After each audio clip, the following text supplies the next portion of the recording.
In 1935, Stuart Hazard was a successful young structural engineer from Topeka, Kansas, who never forgot his rural roots and his love of horses. He remembered as a toddler helping to drive his father's small team of Morgan crosses to town, while riding on a seat his dad built between the handles of a walking plow. By 1950s, after purchasing a farm outside of Topeka and serving in World War II, he was ready to buy his own horses. Hazard searched for horses with the strength for farm work, nerve and endurance for sport, and versatility for both. He found such horses at the Chilocco Indian School in Oklahoma, which had been breeding Morgan horses since 1939. In the fall of 1950, Hazard brought home his first Morgan, a weanling filly named Donna Lindsley, marking the beginning of Funquest Morgans.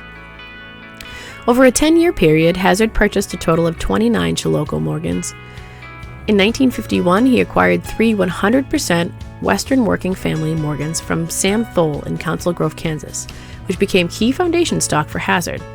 For almost 40 years, the Funquest line was based almost entirely on the Brunk WWF foundation stock. Once the program was established and the herd grew, Hazard began promoting and marketing his horses. He entered horse shows and in 1956 sent his stallion, the Brown Falcon, for training.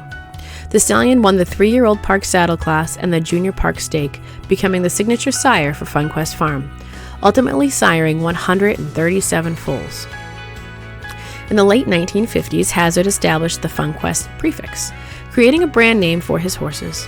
He published annual sales lists featuring photos, pedigrees, and descriptions of sale horses, which became collector's items.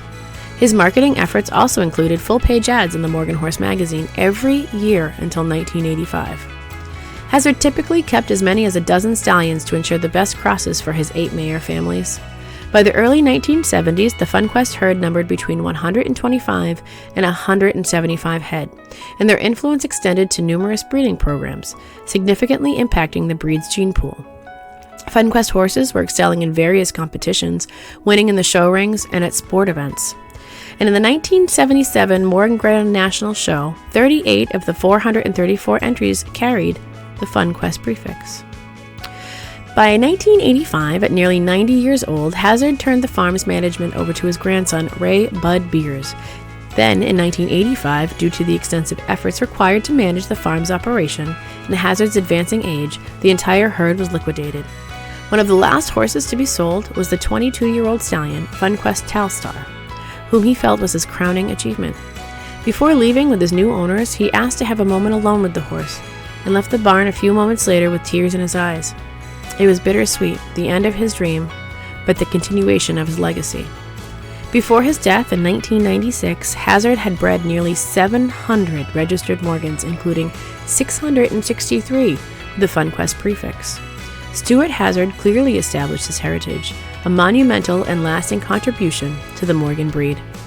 AMHA is pleased to honor Funquest Morgans with the 2024 Breeders' Hall of Fame Award.